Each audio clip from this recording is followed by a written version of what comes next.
राज्य प्रणालीका सबै अङ्गरी निकायहरू सबैलाई टुक्रा टुक्रा बनाएर कोल्याप्स गर्ने र सबैको अन्त्य गरिदिने। संसदबाट पारित भयो भने नेपाल ईस्ट इन्डिया कम्पनी बन्छ, अमेरिकाको हातमा जान्छ कानुनी रूपमा। त्यो प्रष्टै त्यो सम्झौतामा छ। मधेसवादी जस्ता चुत्था दलालहरूदेखि शेरबहादुर जस्ता चाहिँ अमेरिकनले पालेका मान्छेहरू र इन्डियन अमेरिकन युरोपियन सबै एकजुट भएर लिम्पियाधुराको सर्वसम्मति पारित। मैले उही बेला भनेको थिएँ यो सिआइएको निम्ति पारित गरेको हो। भूमि आउँदैन, त्यसको प्रक्रिया पनि सुरु हुँदैन। मैले भनेको थिएँ प्रक्रिया सुरु पनि भएको छैन आजका दिनसम्म। नेपाललाई असफल राज्य घोषित गर्ने र यहाँ बहुराष्ट्रिय सेना ल्याउने वा साम्प्रदायिकताको आडमा अथवा नागरिकताको आडमा नेपालको विखण्डन गर्ने र नेपालमा इजरायलको निर्माण गर्ने एमसीसीले भित्रभित्र काम गरिरहेछ। उनीहरूले जसलाई प्रयोग गरेर आफ्नो नेटवर्क बनाउन सक्छन् उनले त्यसैलाई प्रयोग गर्ने हो। त्यसैले ओलीलाई त्यहाँ प्रयोग गरिरहेका छन्, इन्डियाको सत्तापक्षले प्रयोग गरिरहेको छ। यो भित्र महन्त ठाकुरको पक्ष ओलीसँग निकट हुने कारण त्यही हो कि उनले नेपाललाई समाप्त पार्न छानिकन केही चिजमाथि हमला सुरु गरे सुरुदेखि। जस्तो त्यसमध्ये एउटा हमला नेपालको इतिहास, जस्तो चाहिँ पृथ्वीनारायण शाहमाथि आक्रमण, नेपालको पूर्ण एकीकरणलाई यिनले गोर्खा साम्राज्यको विस्तार भन्न लगाए र पृथ्वीनारायणलाई खलनायक बन्न लगाए। त्यसको कारण के थियो भने नेपाल वर्तमान नेपाललाई यसको इतिहासबाट अलग्याइदिने र इतिहासबाट अलगिसकेपछि त नेपाल त सिद्धियो। उनले इतिहासमाथि एट्याक गरे एउटा। दोस्रो चाहिँ तपाईँको सामाजिक सम्बन्धमाथि आक्रमण गरे। जस्तो हामी बोलिरहेको भाषालाई, सम्पर्क भाषालाई उनले खस भाषा भनी प्रचार गर्न लगाए, जबकि यो खस भाषा होइन। 24 घण्टाभित्रै इन्डिया टुक्रा टुक्रा हुन्छ। त्यसलाई थ्याक्न सक्ने, रोक्न सक्ने कुनै पनि सामर्थ्य इन्डियासँग छैन। प्रचण्ड बाबुराम हेर्नुहोस्, 59 सालमा आत्मसमर्पण गरेर अटल बिहारी वाजपेयीको कार्यालयमा गएर बिन्ती पत्र हाल्ने मान्छे यिनै हुन्। त्यहाँबाट निस्किएर इन्डिया विरुद्ध सुरुङ खनाउने चाहिँ मान्छे पनि यिनै हुन्। माने नौटङ्की कसरी प्रयोग गर्छन् उनीहरूले भनेको नौटङ्की। रसियनहरू उनमाथि एकदम भारी शक्तिको रूपमा देखा परिसके। उनलाई ठेक्न एउटा देशलाई सिङ्गो नेटोभित्र आबद्ध 30 देशले ठेक्न नसक्ने परिस्थिति पैदा भयो आज। त्यसमा पनि नेटोभित्र विभाजन भयो। टर्की उनको विरुद्धमा छ। जर्मनी त्यो ग्यास पाइपलाइनको कारणले उनकै विरुद्धमा उभिनुपर्ने परिस्थिति आइसक्यो र त्यसको चाहिँ छाया जो नेपालमा परेको छ नि।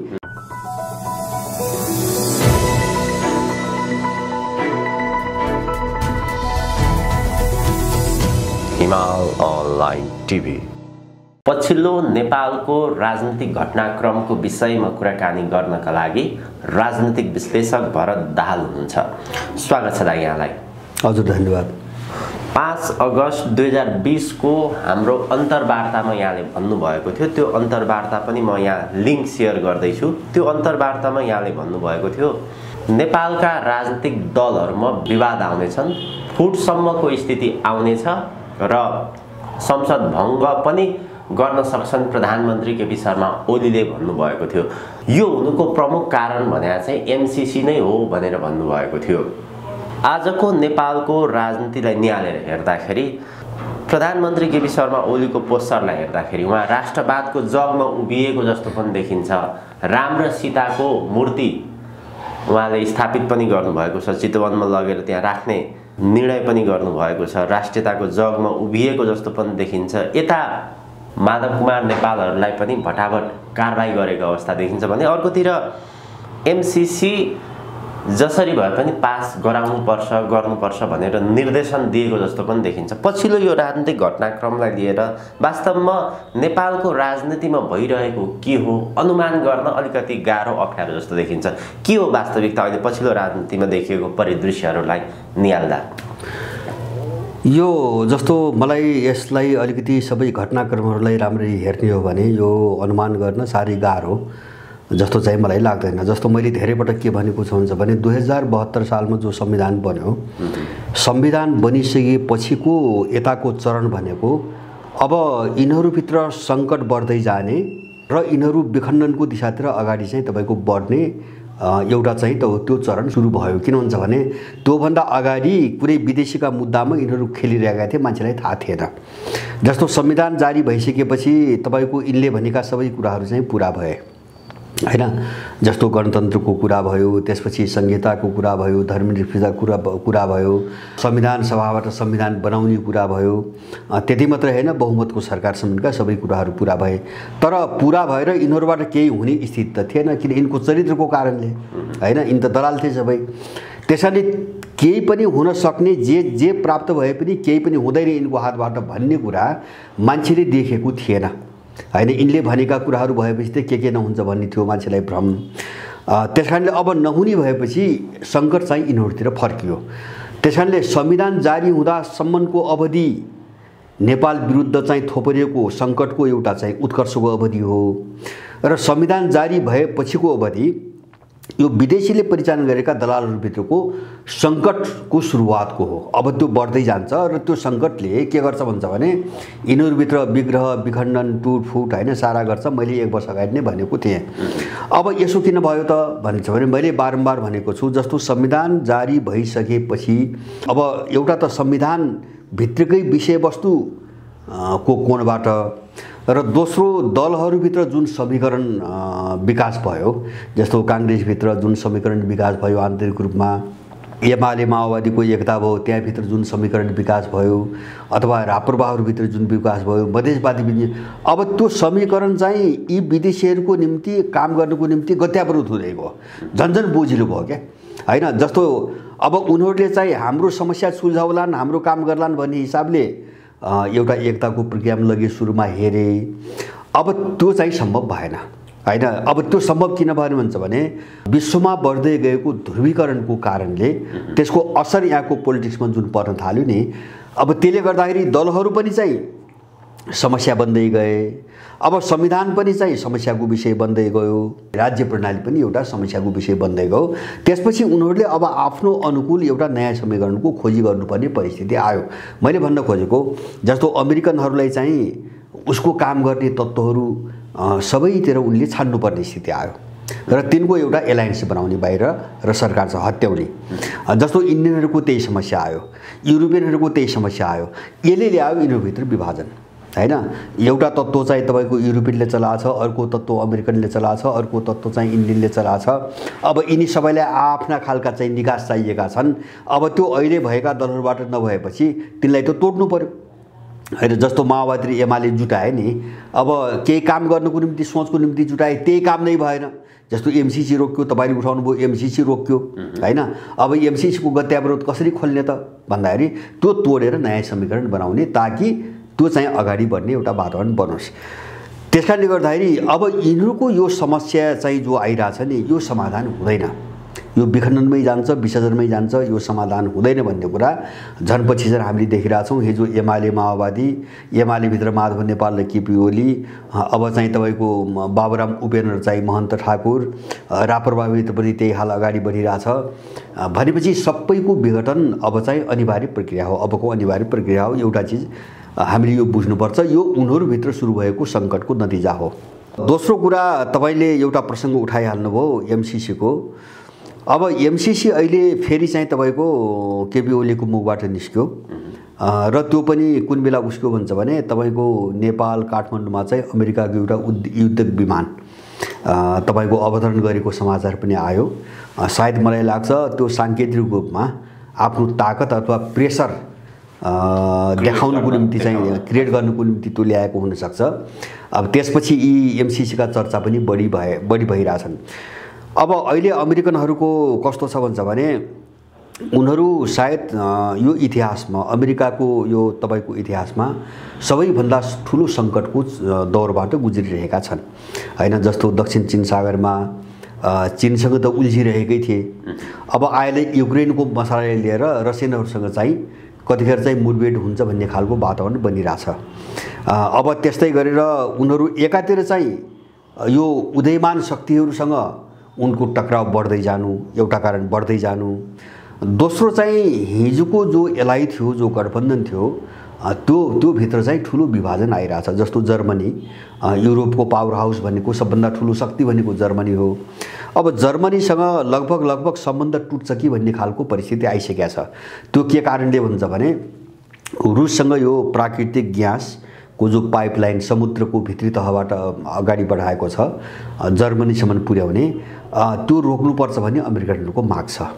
किन त्यसले चाहिँ त्यो ग्यास लाइन पाइपलाइनले युरोप विभाजित हुन्छ एउटा, दोस्रो कुरा रसियन अर्थतन्त्र बलियो हुन्छ र तेस्रो युरोपभित्र रुसको चाहिँ भूराजनीति एकदमै बलियो भएर जान्छ र अमेरिका सिद्धिन्छ। त्यसकारणले त्यो सम्झौता तोड्नुपर्छ भन्ने चाहिँ अमेरिकनहरूको शर्त छ र त्यसैमा आधार भएर उनले जर्मनीमाथि पनि प्रतिबन्ध लगाइरहेछन् केही चिजहरूमा। तर जर्मनी यो मान्ने पक्षमा छैन। किन भन्छ भने जर्मनीको भविष्य भनेकै त्यही पाइपलाइन हो, त्यही पाइपलाइन हो। त्यसकारणले जर्मनी यो मान्दैन र अब उनीहरू बिचको द्वन्द्व कहाँ आइरहेछ भन्छ भने पहिलो र दोस्रो विश्वयुद्धमा अमेरिकनहरूले जर्मनका विरुद्ध जुन भूमिका खेले अथवा चाहिँ तपाईको अरू युरोपियनहरूले जर्मनीका विरुद्ध जुन भूमिका खेले अब त्यो चाहिँ तुस चाहिँ तपाईको जर्मनीमा बढ्दै गएको बुझ्छु मैले हैन। किन भन्छ भने अब डरले शक्तिले नभएपछि कसैसँग मिल्ने एउटा कुरा हो हैन। जस्तो मौका आयो वातावरण बन्यो भने अनि हिजोको बदलाको भावना त जाग्छ। जर्मनी दुईटा युद्धमा जो थेलो पार्यो नि आफूलाई, अब त्यसको एउटा बदला लिने चाहिँ मनोविज्ञानबाट अगाडि बढिरहेको मैले देख्छु। त्यसकारणले जर्मनी र अमेरिकनहरूको बिचको चाहिँ सम्बन्ध सुध्रिने र रुससँग बिग्रिने सम्भावना मैले देख्दिनँ। अब यो बिचमा अमेरिकनहरूको समस्या के हो भन्छ भने उनीहरूले एउटा त केही ठाउँबाट उनीहरू रक्षात्मक भएर चाहिँ भाग्न खोजिरहेछन्, जस्तो अफगानिस्तान। किन चाहिँ एक त उनको शक्ति साह्रै कमजोर भयो, विश्वको राजनीतिमा साह्रै कमजोर भएर गयो। दोस्रो कुरा यो कोरोनाको चाहिँ तपाईको यो हौवापछि उनको अर्थतन्त्र पनि डामाडोल भयो हैन। अहिलेसम्म आजका दिनसम्मको स्थिति युरोप र अमेरिकाको अर्थतन्त्र सम्हालिन सकेका छैन। अब त्यहाँ माफियाहरूको रणनीतिबाट उनले तेस्रो वेब चौथो वेब भनेर सारा आतंक फैलाउने र झन्झन धराशयी हुने बाटोमा गएका छन्। अर्कोतिर चीनको अर्थतन्त्र चिनिया इतिहासमा पहिलो पटक यो सालको त्रैमासिक भनौँ जनवरी फरवरी मार्च यो 3 महिनामा इतिहासमै सबभन्दा माथि पुग्यो जीडीपीको वृद्धि दर 18.3% पुग्यो। उनीहरू माइनसमा छन्। अब यसले गर्दाखेरि उनलाई चाहिँ जसो जुन देशमा आक्रमण गरे त्यहाँ पैसा छैन, शक्ति पनि कमजोर भयो, पैसा पनि छैन। त्यो भएर उनीहरू अफगानिस्तानबाट फर्कन खोजिरहेछन् र त्यो शक्ति कहाँ लाउनु पर्यो त भन्दाखेरि जस्तो चीन र रुसका विरुद्धमा लाउनु पर्यो। अब यस्तो उल्झन छ। अब त्यही भएर चाहिँ जस्तो मान्छे चाहिँ आक्रामक कुन बेला हुन्छ भन्छ भने जस्तो अमेरिकनहरूको एमसीसी प्रकरणमा देखिन्छ नि, या त मान्छे आफ्नो अनुकूल वातावरण भएर एउटा उन्माद चाहिँ बढ्यो भने मान्छे एकदम आक्रामक हुन्छ, या त अब चाहिँ विनाशको चाहिँ तपाईको चरणतिर गयो मरे उपाय केही पनि देखेन भने मान्छे आक्रामक हुन्छ हैन। आक्रामक भए जस्तो हुनुपर्छ। अमेरिकाको स्थिति त्यही हो अहिले हैन। जस्तो नवर्सने मेघ गर्जिन्छ भन्छन् नि, अनि नवर्सने मेघ गर्जिन्छ भने उखान्छ नि। अब अमेरिका नवर्सने मेघ हो, अहिलेको युगमा नवर्सने मेघ हो। त्यसकारणले ऊ चाहिँ एउटा ठुलो स्वर एकदम आक्रामकपना देखाएर चाहिँ तपाईको कसरी आफ्नो मिसन पुरा गर्ने भन्नेमा छ। एमसीसी प्रकरण त्यही हो। अहिले उनले धम्की देखाएर जसरी पनि एमसीसी पारित गर्ने भनेर चाहिँ लागिरहेछन् यहाँ संसदबाट मात्रै। यद्यपि हामीले बुझ्ने कुरा के हो भन्छ भने एमसीसीले भित्रभित्र काम गरिरहेछ हैन। यो चाहिँ सम्झौता भएपछि अगाडि बढ्छ भन्ने कुरो भ्रम हो। उसले काम अगाडि बढाइरहेछ। जस्तो चाहिँ जग्गा अधिग्रहण गर्ने, ठाउँ चाहिँ तपाईको आफ्नो चाहिँ योजनाहरू बनाउने काम गरिरहेछ। सरकारले जग्गा अधिग्रहणको निम्ति चाहिँ सूचनाहरू निकालेको सारा चिज बाहिर आइरहेछ। तर उनीहरू त्यो किन गरिरहेछन्? त्यो जोखिम मोलेको होइन। किन भन्छ भने एमसीसीको प्रावधानमा के छ भन्छ भने त्यो सबै खर्च नेपालले गर्ने हो। अहिले उनले त के हो भन्छ भने सबै काम भयो, जे काम हुन्छ सबै काम भयो र उनलाई चित्त बुझ्यो। अब उनीहरूको मिसन अगाडि बढ्छ, हामी ढुक्क छौँ भन्ने चाहिँ चित्त बुझ्यो भने उनले चाहिँ भुक्तानी दिने हो हैन। त्योभन्दा अगाडि त खर्च नेपालको हुन्छ। त्यसकारण उसले खर्च गर्नु पनि परेको छैन हैन। त्यो पैसा भोलि फस्यो भने नेपालको पैसा फस्ने हो। उसले भुक्तानी दिँदैन। त्यो सम्झौतामा त्यही छ। उसलाई चित्त बुझेन भने अब उसले चाहिँ इन्कार गर्न सक्छ भन्ने कुरो सम्झौतामै छ। त्यसकारणले अब तर उसले अहिलेसम्म गरिरहेको प्रयत्न भनेको संसदबाट पारित गर्ने कुरा मात्रै हो, अरू केही पनि होइन। काम रोकेको होइन। उनले अवैधानिक ढङ्गले काम गरिरहेका छन्। अब संसदबाट पारितको निम्ति यत्रो जोर जुलुम किन भइरहेछ भन्छ भने त्यो चाहिँ नेपालमा एमसीसी को नाममा अमेरिकी संविधान र कानुनलाई सक्रिय गर्ने उनको योजनाको एउटा हिस्सा मात्रै हो। संसदमा एमसीसी को कुरो त्यति कारणले उठेको छ। किन हुन्छ भने संसदबाट पारित भयो भने नेपाल ईस्ट इन्डिया कम्पनी बन्छ हैन, अमेरिकाको हातमा जान्छ कानुनी रूपमा, त्यो प्रष्टै त्यो सम्झौतामा छ। अब चाहिँ ईस्ट इन्डिया कम्पनी भयो भने त अब नेपालभित्र त अमेरिकनहरूले जे पनि गर्न पाउने भए हैन, खुसी राजीसँग नेपालसँग सरोकार नराखिकन अमेरिकनहरूले त जे पनि गर्न पाउने भए। अनि पुरै नेपाललाई किनेर भन्नुस् न एक खालले, जस्तो ईस्ट इन्डिया कम्पनी व्यापारको नाममा चाहिँ अतिक्रमण गरेर चाहिँ साम्राज्य चलायो हैन। यिनीहरू वैधानिक रूपमै नेपाल किनिकन सबैको मुख बन्द गरेर चाहिँ नेपालभित्रबाट चाहिँ तिब्बत विभाजनको रणनीति अगाडि बढाउने योजनामा उनीहरू आइरह हो। त्यसकारणले गर्दाखेरि एमसीसी जस्तो ओलीको जो प्रसङ्ग आयो नि अहिले, अब दलालहरूको यो ड्युटी हो। जस्तो उसको खाएको हुन्छ, उसले सत्तामा ल्याएको हुन्छ, उसैले पालेको हुन्छ हैन, उसैले विभिन्न अपराध गराएको हुन्छ। त्यसकारणले त्यसबापत उनीहरूले गर्नुपर्ने ड्युटी त गरिनै भए, त्यसकारणले एमसीसी भन्छन्। तर हामीले बुझ्ने के हो भन्छ भने यिनीहरूले एमसीसी पारित गर्ने कुरा त यिनको अहिलेको मात्रै होइन, यिनको 7 पुस्तासम्मको औकातले भेट्दैन। अब पछाडिको 7 केपी शर्मा ओलीको विषयमा कुराकानी गर्नुभयो। नेपालको आन्तरिक राजनीतिलाई हेर्दाखेरि प्रधानमन्त्री केपी शर्मा ओलीले कालापानी, लिपुलेक र लिम्पियाधुरा सहितको नेपालको नक्सा जारी गर्नुभयो। पछिल्लो समयमा उहाँले धमाधम अस्पताल, सडकको उद्घाटन गर्नुभयो। 11 गते धरहरा उद्घाटन गर्ने उहाँको योजना छ, यो वैशाख 11 गते। र यता सभामुखको कुरा गर्ने हो भने चाहिँ प्रधानमन्त्री ओलीले एमसीसी जसरी भए पनि पास गराउनुपर्छ, यो अगाडि सार्नुपर्छ भनेर उहाँले दबाब दिइरहनु भएको छ। सभामुखको कुरा गर्दाखेरि मलाई जनताले जनमत दिएर पठाएको हो, जनताको काम गर्न आएको, तर म यो राष्ट्रघाती सम्झौतामा हस्ताक्षर गर्दिनँ, फाइल अगाडि सार्दिनँ भन्ने खालको कुरो गरिरहनु भएको छ नि। यो अलिकति यो पर्सन चाहिँ बुझ्न नेपाली जनताले अलिक गाह्रो भइरहेछ होइन। यस्तो हो, जस्तो यिनको तपाईँको ओलीको कुरो गर्नुभयो नि, जस्तो हामीले यो दलाल कित्ताको एउटा चरित्र, दुईटा चरित्रलाई राम्रोसँग बुझ्नुपर्छ भन्छु मैले। जस्तो यिनले विकासको कुरा गर्छन् नि, यिनले जस्तो बाबुरामको पालामा बाबुरामले आफूलाई ठुलो चाहिँ तपाईँको भिजनरी बनाउनुको निम्ति के आड लिए त भन्छ भने बाटो फराकिलो गराए हैन। जबकि त्यो बाटोको डिजाइन गर्ने अर्कै थियो, नक्सा कोर्ने अर्कै थियो, सारा अर्कै थियो, बिचमा केही मान्छेले गरेका थिएनन्, उनले गरे हैन। त्यसरी नै ठुलो देश विकास भने हैन। जस्तो ओलीको त्यही आइरहेछ, धरहराको उद्घाटन हैन, धरहराको उद्घाटन, अब केही बाटाहरू चाहिँ तपाईँको बनाउने आदि इत्यादि। तर यिनीहरूले एउटा कुरा गर्दैनन्, यो कुरो हामीले राम्ररी बुझ्नुपर्छ। यिनले के कुरा गर्दैनन् भन्छ भने यिनले उत्पादनमा चाहिँ लगानी गर्ने हैन, नेपालको आफ्नो उत्पादन प्रणालीलाई अगाडि बढाउने काम यिनीहरू गर्दैनन्, कुनै पनि हालतमा यिनीहरू गर्दैनन्। जस्तो मैले बारम्बार भन्छु, बाटाघाटा, रेलका कुरा, वाइड बडी जहाजका कुरा, अन्तर्राष्ट्रिय एयरपोर्टको कुरा, तपाईँ हाम्रो जिन्दगीसँग सम्बन्धित कुराहरू होइनन् हैन। यो कुरा नेपालीले बुझ्नुपर्छ। किन भन्छ भने यो पूर्वाधार, जो भौतिक पूर्वाधार भन्छ नि, यो त विदेशीहरूको माललाई घर घरमा पुर्याउन, गाउँ गाउँमा पुर्याउनुको निम्ति बनाइएको चिज हो हैन।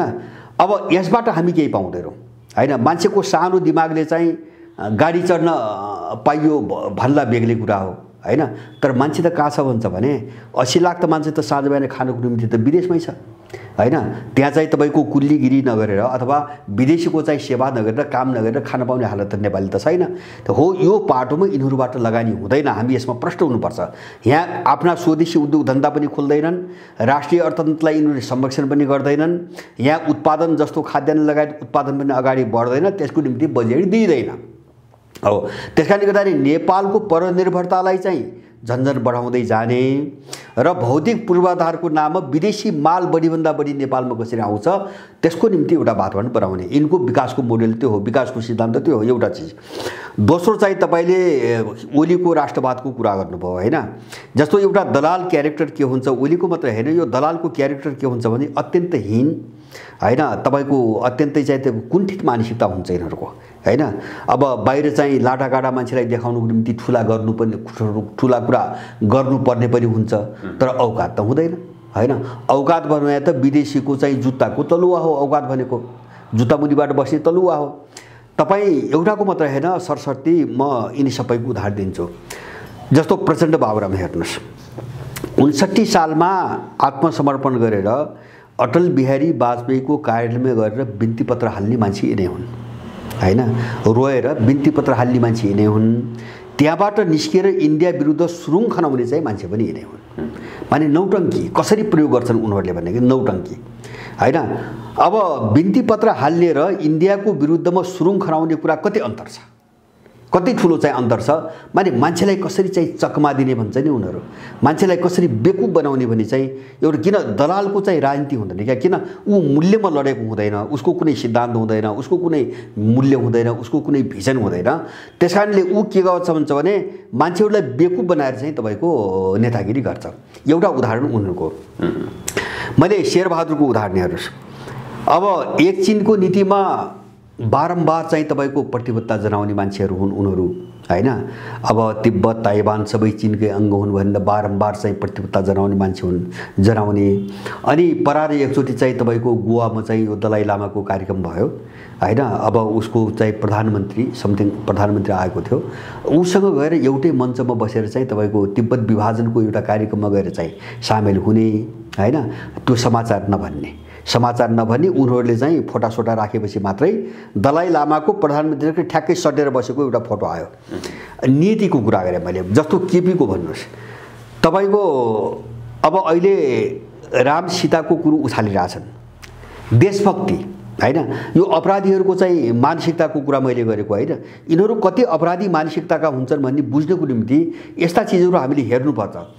राम जानकी अथवा राम सीताको कुरा गरेर उनी ठुलो राष्ट्रवादी बन्न खोजिरहेछन्, जबकि राम जानकी राम सीताको कुरा नेपाली जनताको डे टु डेको समस्यासँग सम्बन्धित पनि होइन हैन।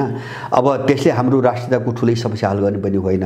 त्यहाँ उछाल्ने त्यो अहिले चाहिँ यो कुरो किन उछालिरहेछन् हुन्छ भने कुन चिजलाई सन्तुलनमा राख्न, मान्छेलाई कहाँ गुमराह गर्न खोजिरहेछन् हुन्छ भने अस्ति भर्खरै लिम्पियाधुरा सहितको जो पारित गरेको नक्सा हो त्यो नक्सा हटाइकन राष्ट्रपतिबाट जो चाहिँ पदवीहरू वितरण गरे नि त्यो अपराधलाई ढाकछोप गर्नको निम्ति राम सीताको कुरो उछालिरहेछन् अहिले हैन।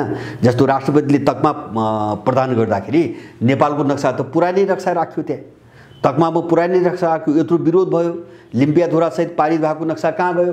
संसदबाट पारित भएको नक्सा राख्न नसकेर हैन पुरानो नक्सा राख्ने र त्यो अपराध गरे बापत अनि मान्छेको ध्यान त्यतातिर नजाओस् भनेर के गर्ने, राम सीता चाहिँ तपाईँको ठोरीमा जन्मेका हुन् भनेर यहाँबाट चाहिँ अब चाहिँ कार्यक्रम गएर मान्छे त्यहाँ पठाउने। किन यिनी खेल हुन्, क्रिमिनलहरूका खेल हुने नि हैन। उनले के ठान्छन् भन्छ भने राजनीति भनेको यही हो, उनको दिमागमा त्यति छ। राजनीति भनेको मान्छेलाई बेकुफ बनाउने, खेलाउने, आफ्नो चाहिँ मुकुन्डो लुकाउने खेल हो भन्ने छ। जस्तो मैले त उही बेला भनेको थिएँ जब यिनले लिम्पियाधुराको चाहिँ तपाईँको नक्सा पारित गरे सर्वसम्मतिले, अनौठो घटना, कल्पनै गर्न कसैले नसक्ने घटना, मधेसवादी जस्ता चुट्टा दलालहरूदेखि शेरबहादुर जस्ता चाहिँ अमेरिकनले पालेका मान्छेहरू र इन्डियन, अमेरिकन, युरोपियन सबै एकजुट भएर लिम्पियाधुराको सर्वसम्मतिले पारित। मैले उही बेला भनेको थिएँ यो सिआइएको निम्ति पारित गरेको हो, भूमि आउँदैन, त्यसको प्रक्रिया पनि सुरु हुँदैन। मैले भनेको थिएँ प्रक्रिया सुरु पनि भएको छैन आजका दिनसम्म। त्यो नक्सा अनुसारको जमिन लिने भनेर यहाँबाट प्रक्रिया पनि सुरु भएको छैन, वार्ता पनि अगाडि बढेको छैन, तर उनले नक्सा पारित गरे। मैले के भनेको थिएँ भन्दाखेरि यो चाहिँ इन्डियालाई तर्साउन र चीनका विरुद्ध लडाउनुको निम्ति इन्डियामाथि ज्याक लगाउन हैन, छरछिमेकमा आतंक पैदा गरेर ज्याक लगाउनुको निम्ति उनले पारित गराएको हो। जमिन आउँदैन र त्यो प्रक्रिया नै सुरु हुँदैन। यो कस्तो मुद्दा हो भन्छ भने 1948 मा चाहिँ काश्मीरमा जनमत-संग्रह गराएर काश्मीरीहरूको भाग्यको फैसला गर्न दिने भनेर राष्ट्रसङ्घमा लगेर पारित गराए। पारित भयो 1948 पछि, अब 100 वर्ष पुग्ने बेला आइसक्यो, तर काश्मीरमा जनमत-संग्रह हुँदैन। किन भन्छ भने त्यो त इन्डियालाई खेलाउने हतियार मात्रै हो। अब जनमत-संग्रह भनिदिए, त्यसपछि चाहिँ अब इन्डियाले न्यू खोज्यो, उनको रणनीतिमा काम गरेन भने जनमत संग्रह गराउनुपर्छ भन्ने चाहिँ इन्डियालाई आतंकित पार्ने। अब इन्डियनहरूले उनको काम गर्दासम्म चाहिँ बोल्दै नबोल्ने हो। लिम्पियाधुरा त्यही हो, मैले त्यही भनेको थिएँ, नक्सा त्यही हो।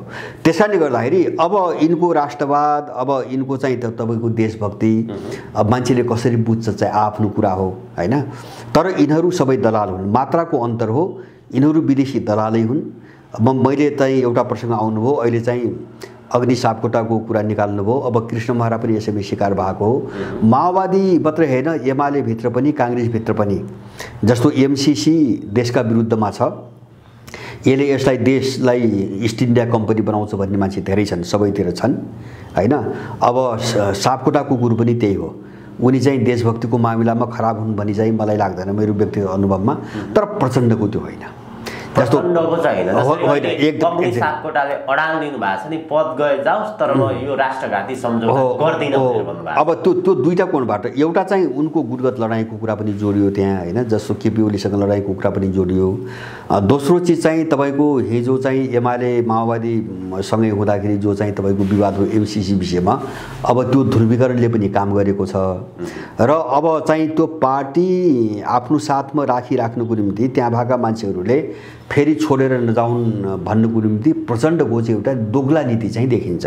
दोगला नीति के भन्छ भने एमसीसीको पक्षमा पनि नबोल्ने, विरोधमा पनि नबोल्ने हैन, अनि चाहिँ पीठ पछाडि चाहिँ मान्छे हेरिकन उकास्ने हैन। जस्तो एमसीसी विरोधीहरूलाई हैन यो त पारित गर्न हुँदैन, देश बर्बाद हुन्छ पनि उनी भनिहाल्छन् हैन। अब एमसीसीको अर्को दलाल छ हैन, अब उसको पैसा खाइरा अमेरिकनको पैसा खाइरा मान्छेहरू भने हैन यो त फुकाउनु पर्ने हो, पारित गर्नुपर्ने हो, अलिकति समझदारी बनाएर पारित गर्नु पर्यो पनि भन्ने उनको रोल त्यो हो। र मैले अहिलेसम्म प्रचण्डले खुलेर विरोध गरेको पनि मैले सुनेको छैन र खुलेर समर्थन गरेको पनि मैले सुनेको छैन। मलाई लाग्छ उनको भूमिका सधैँभरि त्यही हो, भोलिसम्म त्यही हो।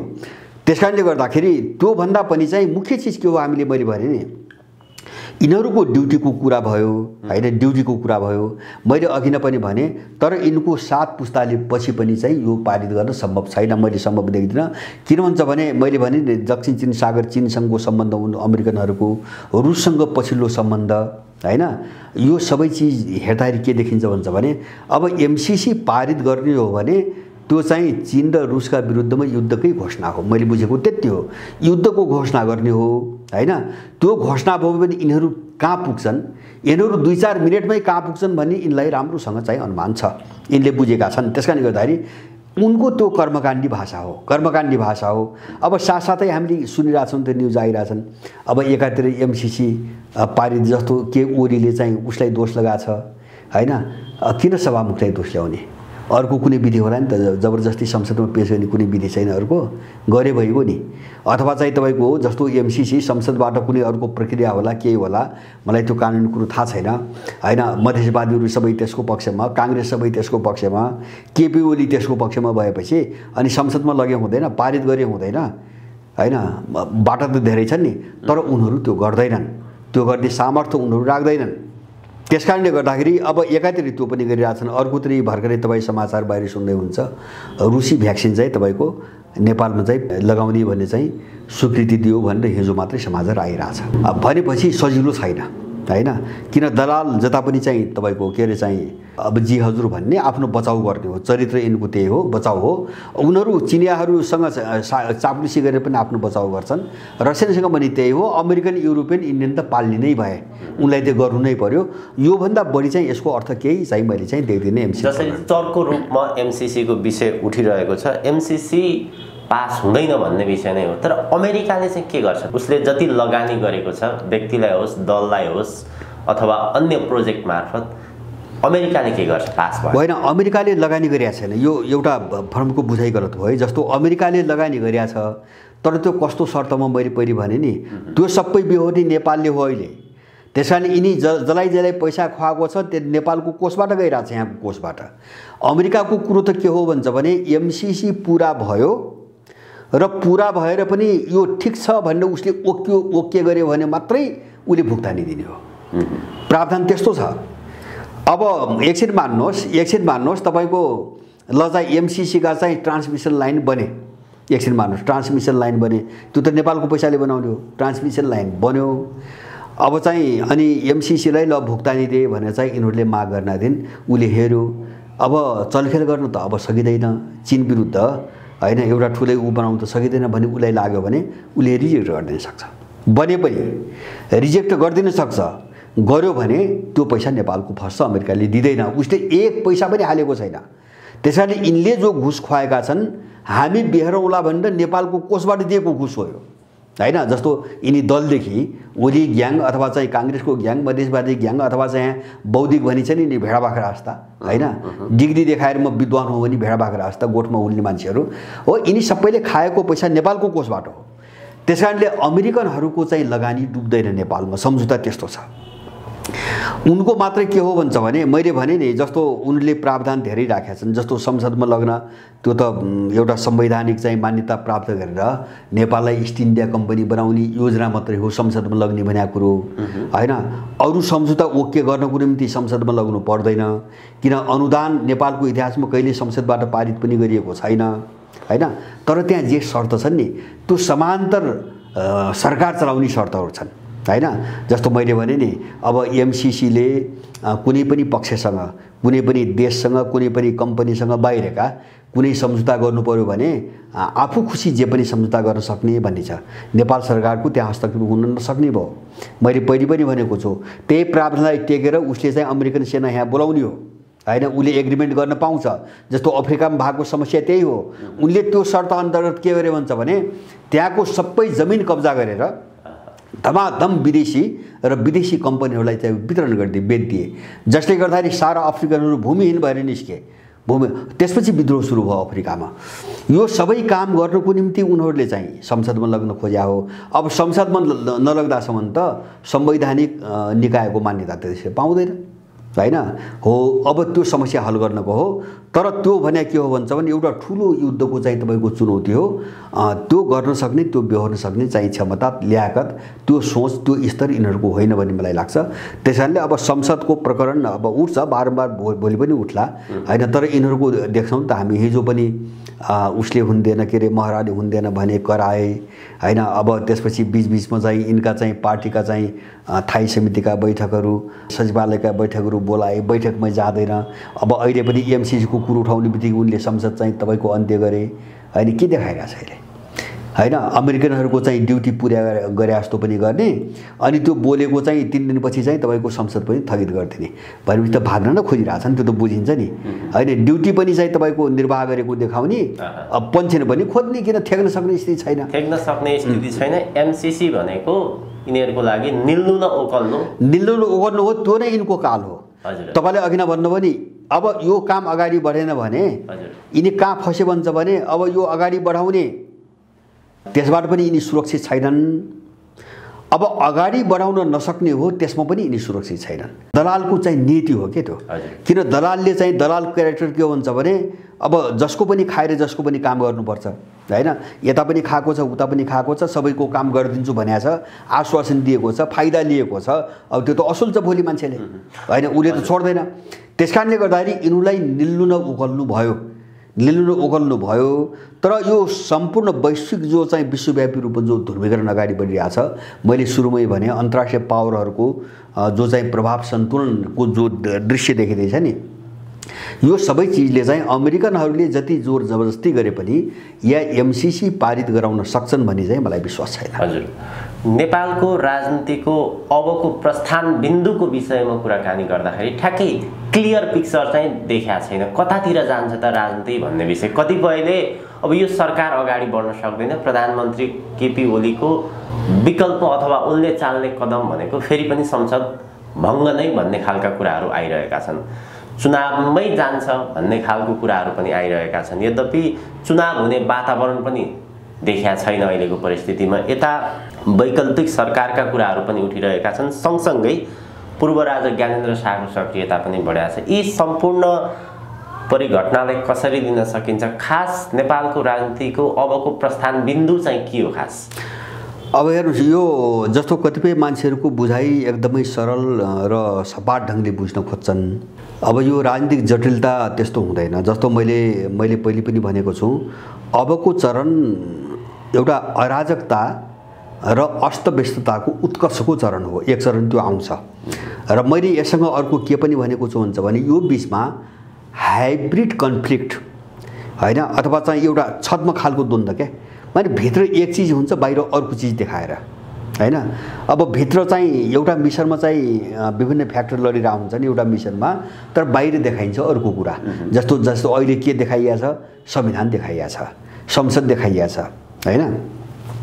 अब यो एक चरण जान्छ, छद्म युद्ध हुन्छ, छद्म युद्ध जस्तो वातावरण आउँछ। र होला यो चरणभित्र यिनीहरूको भित्रै चाहिँ तपाईँको घात प्रतिघात एउटाले अर्कालाई सिद्ध्याउने खालका घटनाहरू पनि अगाडि बढ्छन्, बढी छाड्छन् होइन, बढिन्छ, त्यसलाई रोक्नै सकिँदैन। किन भन्छ भने जस्तो आफ्नो वर्चस्व राखेर अर्कालाई किनारा लगाउने उपाय के त, त्यो त समाप्त फिनिस नगरिकन त उपाय त केही पनि छैन। त्यो यिनले नचाहे पनि त्यो हुन्छ, परिस्थितिले त्यो गराउँछ। त्यसैले एउटा अबको चरण मैले बारम्बार भनेको छु, एउटा अराजकता, अन्योलता र अझ धमिलो चरण हो। किन भन्छ भने यो अन्तिम रूपमा तपाईँको विघटन हुँदैछ, अन्तिम रूपमा स्खलनमा जाँदैछ। त्यो उत्कर्ष मैले भने नि संविधान जारी भइसकेपछि अब यिनीहरूको जो सङ्कट हो त्यो उत्कर्ष काल सुरु भयो। त्यसको थालनीसँगै त्यो उत्कर्ष काल सुरु भयो। अब त्यो उत्कर्ष कालमा यिनीहरूको विघटन, विखण्डन, पतन होइन, अब यो त उनको आम विशेषतै भयो, प्रवृत्ति नै भयो। त्यसकारणले एउटा चरण चाहिँ तपाईँको धमिलो हुन्छ, यो सङ्लिँदैन।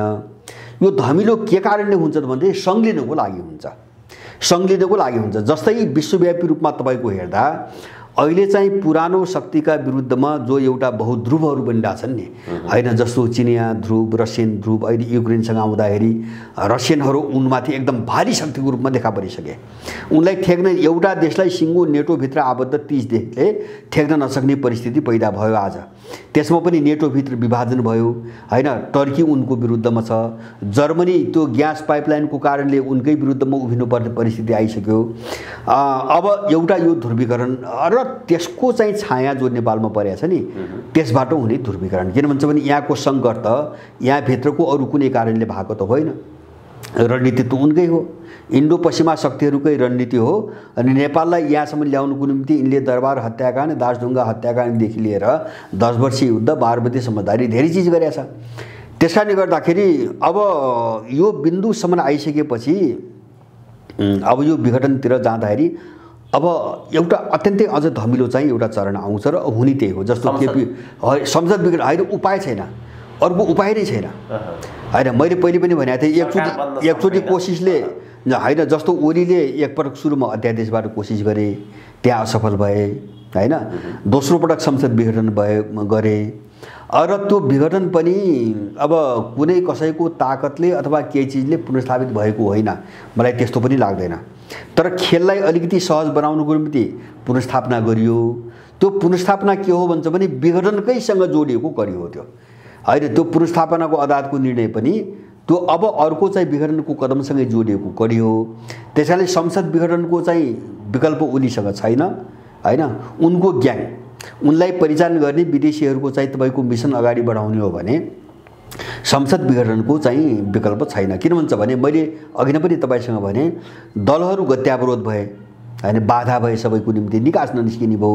दलहरू भएपछि राज्य प्रणाली पनि त्यही हुने भयो होइन। अब सबैतिर गत्यावरोध, सबैतिर अब्स्ट्याकल भन्छन् नि, अवरोध र बाधाहरू मात्रै भएपछि त्यो निकास फुकाउनकै निम्ति चाहिँ तपाईँको संसद विघटन गरेको हो होइन। जस्तो चाहिँ यिनीहरूलाई जोडाइयो नि त अघिल्लो चुनावको बेला एमाले र माओवादीलाई जोडाइयो नि होइन। त्यो त के हो भन्छ भने एक्लै लडाउँदा, चुनाव लडाउँदाखेरि पनि त्यो सरकारमा बहुमत बन्दैन र एमसिसीको निकास खुल्दैन, त्यो कारणले जोडाइया हो। मुद्दा अरू पनि थिए, त्यो त एमसिसीलाई संसदबाट पारित गर्नुको निम्ति जोडाइया हो होइन। सकेसम्म 2/3बाट पारित गर्नुको निम्ति। अब त्यही 2/3 नबनेपछि, 2/3को सम्भावना नदेखेपछि उनले संविधानलाई मिचेर प्राकृतिक स्रोत साधनको बाँडफाँडो उपयोगको एउटा प्रावधान चाहिँ संसदको 2/3ले पारित गर्नुपर्छ भनेर संविधानमा लेखिएको छ। त्यसलाई उल्लङ्घन गरेर ओलीको क्याबिनेटले, मन्त्री परिषदले एमसिसीको हकमा 2/3को प्रावधानमा जानु पर्दैन, सामान्य बहुमतले गरे हुन्छ भनेर नियमावली बनाएको छ 75 सालमा होइन। यति तल गिरेर, यति निज भएर यिनीहरूले चाहिँ क्याबिनेटबाट निर्णय गरेका छन् एमसिसी पारित गर्नुको निम्ति, तर भएन। के कारणले भएन भन्छ भने अन्तर्राष्ट्रिय पोलराइजेसनको कारणले भएन। अब त्यो प्रक्रिया नेपालमा पनि चाहिँ अगाडि बढिरहेछ पहिलेदेखि होइन, त्यसको छायाको रूपमा बढिरहेछ। यहाँ पनि हुने त्यही ध्रुवीकरण हो। जस्तो अन्तर्राष्ट्रिय ध्रुवीकरणमा जब इन्डो पश्चिमा शक्तिहरूको यो दुर्दशा छ, मैले भने नि उनको बिचमा विभाजन सुरु भएको छ, विखण्डन सुरु भएको छ, नेटोभित्रकै चाहिँ टर्की अर्कोतिर छ, चाहिँ जर्मनी अर्कोतिर जाँदैछ, बाँकी देश अर्कोतिर जाँदैछन्, त्यो इम्प्याक्ट नेपालभित्र पनि पर्ने नै भयो। त्यस कारणले यिनको विघटन हो। त्यसकारण मैले भने एउटा चरण धमिलो आउँछ, त्यसपछि यिनीहरूको टोटल विसर्जन हो। तर अब देश कहाँ जाँदैन त भन्छ भने, देश अब कहाँ जाँदैन भन्छ भने, हिजो जस्तै तपाईको सर्लक्क सहज ढङ्गले सामान्य अवस्थामा हैन एउटा दलको सट्टा अर्को दल, एउटा पात्रको सट्टा अर्को पात्र, अनि उनले चाहिँ तपाईको शासन सत्ता चलाइहाल्ने, अगाडि चाहिँ बढिहाल्ने जो एउटा चाहिँ गोलचक्कर थियो नि, त्यो गोलचक्करमा देश चाहिँ अब चाहिँ फस्दैन। त्यो फस्ने सम्भावना मैले देख्दैन एउटा परिस्थितिको कारणले। अब यही बीचमा नयाँ शक्तिहरूको उदय तीव्र भएको छ, तीव्र हैन प्रवृत्तिको रूपमा, पहलको रूपमा भएको छ। त्यो एउटा शक्तिको रूपमा चाहिँ ठुलै शक्तिको रूपमा देखिनुको निम्ति केही समय लाग्छ, स्वाभाविक रूपमा लाग्छ। तर चाहिँ त्यो कहिलेसम्म ठुलो शक्तिको रूपमा चाहिँ देखा परिसक्लान् त्यस्ता शक्ति भन्ने भन्दा पनि महत्त्वपूर्ण चिज हामीले बुझ्ने गर्छ भने माने विकासको ट्रेन त्यो दिशातिर गयो। पुरानोको चाहिँ तपाईको पतन, नयाँको चाहिँ तपाईको उत्थान, ट्रेन यो हो। समाज विकासको ट्रेन यो हो, मान्छेको मनोविज्ञानको ट्रेन यो हो। त्यसकारणले ट्रेन मुख्य हो, किन भन्छ भने त्यो एउटा गति हो, त्यो चाल हो, त्यो पदचाप हो। त्यसकारणले गर्दाखेरि त्यसले एउटा बाटो लिइसकेका हुन्छ। अब त्यसलाई चाहिँ तपाईँ हाम्रो मनमा के लागेको छ भन्ने कुरा मनका कुराले रोक्न सक्दैन। त्यसकारणले गर्दाखेरि अब नयाँ शक्तिको उदय हुन्छ। अब यो बीचमा चाहिँ यसको चाहिँ सेटलमेन्ट भनौँ अथवा व्यवस्थापन भनौँ अथवा यसको इन्डिङ भनौँ, अब यो कुन रूपमा हुन्छ भन्ने कुरा यकिन भन्न सकिन्न। जस्तो राजाको चर्चा बारम्बार धेरै पहिलेदेखि हुँदै आएको छ। अब त्यो सम्भावना नभएको होइन, त्यो सम्भावना नभएको होइन, किन भन्छ एउटा बनी बनाउ शक्तिको रूपमा भएको संस्था त्यही मात्र हो, मैले पहिलेदेखि भन्दै आएको छु। तर अब उनीहरूको इच्छा शक्ति, उनको नेतृत्व, उनको पहल पनि त हुनु पर्यो। किन भन्छ भने त्यो चाहिँ परिवेश मात्रै भएर पुग्दैन। जस्तो तपाईँको परिवेश र लिडरसिप दुईटा कुरा हुन्छ, एउटा परिवेश हुन्छ, एउटा नेतृत्व हुन्छ। जस्तो तपाईँको परिवेश बलवान हुन्छ माने समय परिस्थिति त्यो दिशातिर गयो, विकल्प खोजेको दिशातिर गयो, त्यो आफ्नो ठाउँमा छ, त्यो प्रष्ट छ। तर चिज के हुन्छ भने अब त्यसलाई चाहिँ तपाईको ह्यान्डल गर्ने अथवा चाहिँ त्यसलाई लिड गर्ने, नेतृत्व गर्ने खालको एउटा क्षमता विकास भएको कुनै नेतृत्व भएन भने परिस्थिति आफै बिस्तारै अमूर्त हुँदै जान्छ र त्यसको ठाउँ अर्कोले लिन्छ, त्यसको मूर्तिकरण हुँदैन। जस्तो भने नि, जस्तो मैले भने समयको माग, विशेष गरी तीनटा कुरा, समयको गतिको चाहिँ तपाईको चाल, समग्र परिवेश र मान्छेको साइकोलोजी, मनोविज्ञान, यो तीनटा चिजलाई बुझ्न सक्ने मात्रै होइन कि त्यसलाई समात्न सक्ने मान्छेले नै लिड गर्ने हो। नेतृत्व भनेको त्यही हो। अब यो तीनटा चिजबाट जो वञ्चित भयो नि त्यसले नेतृत्व गर्न सक्दैन। त्यसैले गर्दाखेरि भोलि चाहिँ के चिज स्थापित हुन्छ भन्ने कुरा हैन ठ्याक्कै भन्न सकिन्न। त्यहाँ इच्छा शक्तिदेखि लिएर नेतृत्वको चरित्र गुण पनि सारा चिज हुनुपर्छ। माने परिस्थितिले चाहिँ विकल्प केही दिएको छ, जस्तो तत्कालको परिवेशजन्य विकल्प, परिस्थितिले बनाएको विकल्प। जस्तो एउटा राजसंस्था एउटा विकल्प हो, बनी बनाउँछ, परिस्थितिले माग गरिरहेछ हैन। अरू नयाँ शक्तिहरू चाहिँ उदय भइरहेछ, तर अब उनीहरू नेतृत्वमा आउन सक्ने कि नसक्ने भन्ने कुरा त उनको पहल र योग्यताले नै निर्धारण गर्ने कुरा हो। त्यो भएन भने त त्यो चाहिँ आफसे आप परिस्थितिले ल्याइदिनु त होइन बोकेर। त्यसैले गर्दाखेरि आत्मगत र वस्तुगत जो दुईटा पाटो हुन्छ नि, यो दुईटा पाटोमा सन्तुलन भयो भने यसले चाहिँ छिट्टै निकास पनि पाउँछ, अलिकति सापेक्ष निकास छिट्टै पाउँछ। अब यो चाहिँ भनेको समयमा भएन भने यो एउटा सङ्क्रमणको यो अन्तिम चरण जो हो नि, एउटा बढी कष्टदायक, बढी पीडादायक र अलिकति क्षति गर्ने खालको पनि हुनसक्छ, क्षति गर्ने खालको हुनसक्छ। त्यो बिचमा द्वन्द्वहरू हुन सक्छन्, हिंसाहरू हुन सक्छन्, मान्छेहरू मर्न सक्छन्।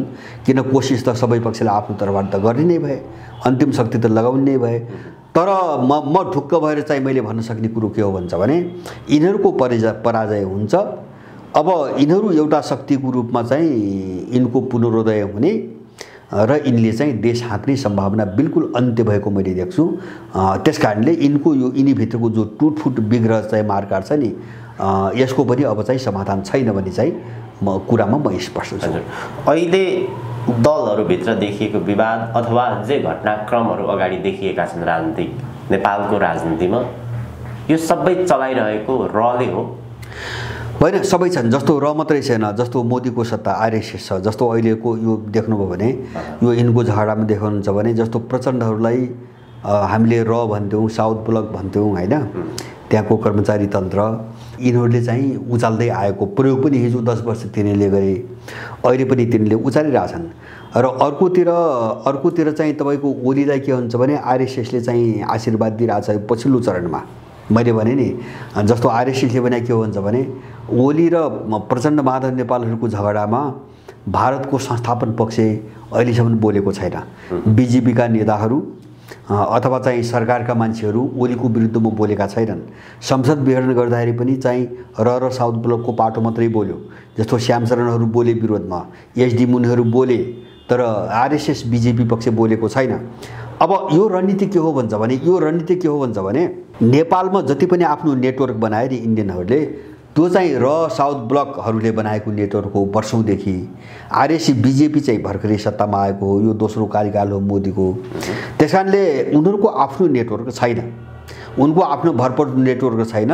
त्यो पैसा लगाएर अब पैसा खुवाएर बनाउन कोसिस गरिरहेका छन्। जस्तो अहिले त्यो कोसिस कहाँबाट देखिन्छ त भन्छ भने, जस्तो ओलीलाई उनको त अहिले आरएसएसको कुरा के हो भन्छ भने, एउटा चाहिँ अमेरिकनहरूको एलायन्सको कारणले, जस्तो ओलीले एमसिसी गरिरहेछन् नि, अब इन्डियन सत्तासँग अमेरिकनहरूको निकटताको कारणले पनि ओलीप्रति अलिकति सहानुभूति देखिन्छ। आरएसएसको सत्ताको सत्ताको जस्तो एमसिसी प्रकरण त जोडिया छ नि एउटा। दोस्रो सत्ता पक्षको के छ भन्छ भने, उनीहरूको आफ्नो भरपर्दो नेटवर्क नभएको हुनाले उनीहरूले जसलाई प्रयोग गरेर आफ्नो नेटवर्क बनाउन सक्छन् उनले त्यसैलाई प्रयोग गर्ने हो। त्यस कारणले ओलीलाई त्यहाँ प्रयोग गरिरहेका छन्, इन्डियाको सत्ता पक्षले प्रयोग गरिरहेको छ। र यससँग जोडिएको तपाईको तेस्रो चिज अब हामीले हेर्ने के हुन्छ भने, ओलीले चाहिँ तपाईको यहाँभित्रको जो विग्रह छ नि आन्तरिक, यो विग्रह चाहिँ बाट बस्नको निम्ति, सत्ता टिकाउनको निम्ति इन्डियाको संस्थापन पक्षको आशीर्वाद लिइरहेछ, चाकरी गरेर आशीर्वाद लिइरहेछ। त्यही कारणले यो राजबकी जसपा भन्ने एउटा मधेसवादी ग्याङ छ नि, यो भित्र महन्त ठाकुरको पक्ष ओलीसँग निकट हुने कारण त्यही हो। किन बाबुराम र उपेन्द्रको पाटो पश्चिमाहरूको पाटो भयो, उनीसँग जोडिएको पाटो भयो, अथवा इन्डियनबाट कोणबाट हेर्दाखेरि रहेको पाटो भयो। अब त्यो भएर अहिले ओलीसँग जोडाएर ओलीलाई चाहिँ तपाईँको बचाउ गर्ने, ओलीको बचाउ गर्ने र ओलीबाट आफ्ना काम गराउने उसमा चाहिँ आरएसएस हिँडेको छ, बीजेपी हिँडेको छ। हो त्यो कारणले जसपा र चाहिँ तपाईँको ओलीको अलिकति निकटता आउने कारण त्यति मात्रै हो, अरू केही पनि कारण छैन। अब तर यसको अर्थ के हुन्छ भने यिनी सबैले जुड्छन् भनिन्छ। अब ओलीले आफ्नो सत्ता टिकाउन चाहिँ अब मोदीको चाकरी गर्ने, अब मोदीले चाहिँ आफ्नो अनुकूलको वातावरण बनाउनको निम्ति उसैलाई आशीर्वाद दिने हो। त्यही कारणले, जस्तो अझ पनि यही कारणले तकमाबाट लिम्बियाधुराको नक्सा हटाइने कारण यही हो हैन। जस्तो अस्ति राष्ट्रपतिले वितरण गरे तकमाहरू छन् नि, त्यहाँबाट नेपालको पुरानै नक्सा हाले। किन मोदीको चाकरी सत्ता जोगाउन, मोदीको चाकरी अहिले त मोदीले त आशीर्वाद दिइरहेछ नि ओलीलाई हैन, आफ्नो फाइदाको निम्ति। त्यसकारणले मोदीको दलाली गरेको त्यो हैन। अनि त्योभन्दा अगाडि पनि के गरे भन्छ भने, जस्तो चीनसँग अलिकति यिनको जस्तो चाहिँ काश्मीरमा चाहिँ एकदम द्वन्द्व बढ्यो, मुठभेड भयो।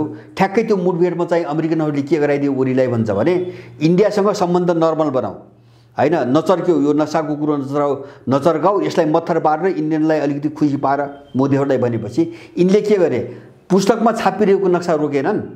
500 प्रति छापेको किताब, स्कुल चाहिँ पढाउने किताब तपाईँको रोके नि त, त्यो नक्सा छाप्न बन्द गरे। त्यो त अस्ति भर्खरै केही महिना अगाडि त हामीले हेऱ्यौँ नि त हैन, पुस्तकमा छाप्न प्रकाशित गर्न बन्द गरे। अब राष्ट्रपतिबाट बाँड्ने पदकमा त्यो नक्सा राखेन भनेपछि यिनी राष्ट्रवादी, यिनी देशभक्त, यस्ता चुत्था दलालहरू हैन। भनेपछि यो के हुन्छ भने, मैले भने नि यिनको सार एउटै हो कि आफ्नो चाहिँ स्तर र औकातलाई ढाकछुप गर्ने र मान्छेलाई बढाल्नको निम्ति कुन बेला के कुरा उछाल्ने। जस्तो वरिपरिका झोलेहरू, अब उनबाट अलिकति खाएका मान्छेहरू, उनले पालेका मान्छे, अथवा उनको आडमा चाहिँ लुटिरहेका मान्छेहरू हैन, त्यसले त धरहरा उद्घाटन गर्यो भने वाह वाह ओलीको चाहिँ देशभक्ति भन्छन् हैन। एउटा बाटो चाहिँ तपाईँको गऱ्यो भने देशभक्ति भन्छन्।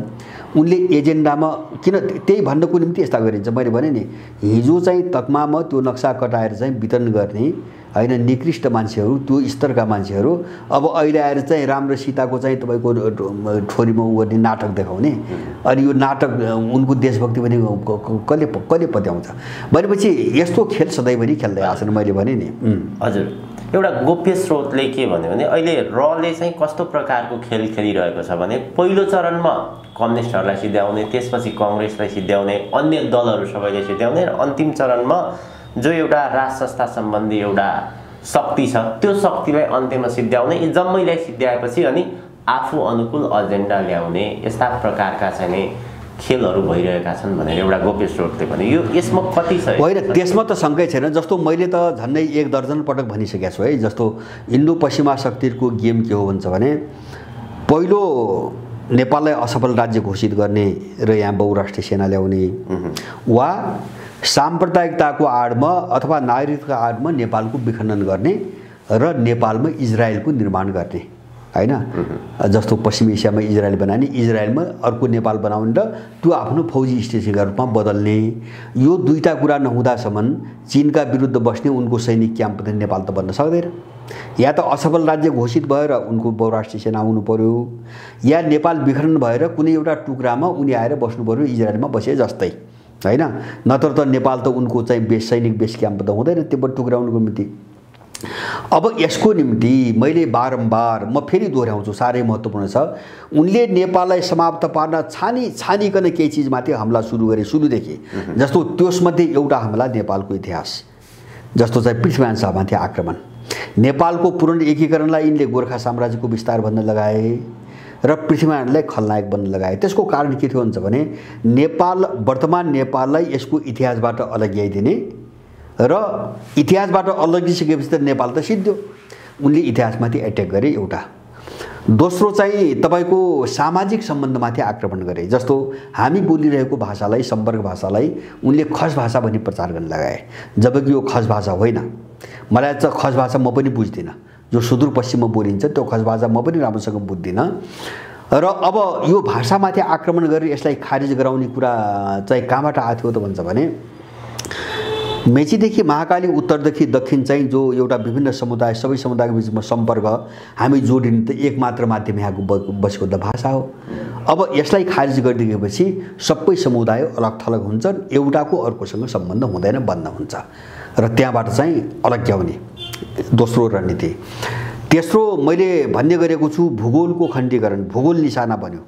जस्तो पहिचानको बहानामा अथवा चाहिँ जातीय रङको बहानामा एउटा क्लस्टरको कुरो उठाएर कुनै निश्चित मान्छेहरू बसोबास गरेको एउटा क्षेत्रलाई एउटा प्रदेश वा जातीय राज्य बनाउने आयो। त्यो के हुन्छ भने समुदाय पिच्छे अथवा संस्कृति पिच्छे अथवा भाषा पिच्छेका सानसाना चाहिँ समानान्तर राष्ट्र निर्माण गर्ने उनको एजेन्डाबाट संहिता आएको, एट्याक भयो भूगोलमाथि। र चौथो चाहिँ अब आक्रमणको निशाना मान्छे हो, हैन? मान्छे हो। यो धेरै पहिलेदेखि सुरु भएको छ र यो चाहिँ तपाईको माओवादी चाहिँ तपाईको काल यो शान्ति प्रक्रियामा आएपछि एकदमै तीव्र भयो। त्यसको पूर्वाधार बनाइयो 2047 सालमै, जस्तो वैदेशिक रोजगारको नीति, र त्यो तीव्र पार्यो माओवादी युद्ध मार्फत, माओवादी तीव्र पार्यो। अब त्यो कारण के हो भन्छ भने एउटा कारण के हो भने दुईटा कुरा जोडेका छन्। एउटा नेपालबाट नेपालीहरूलाई चाहिँ निकालेर देश खाली गर्ने र जनसङ्ख्या के अरे चाहिँ नागरिकता ऐन, जो विदेशीलाई नागरिकता दिन बारम्बार कुरो उठ्यो, पारित भयो जन्मको आधारको नागरिकता ऐन, अहिले पनि चाहिँ एउटा ऐनको निम्ति यहाँ बवन्डर भइरहेछ।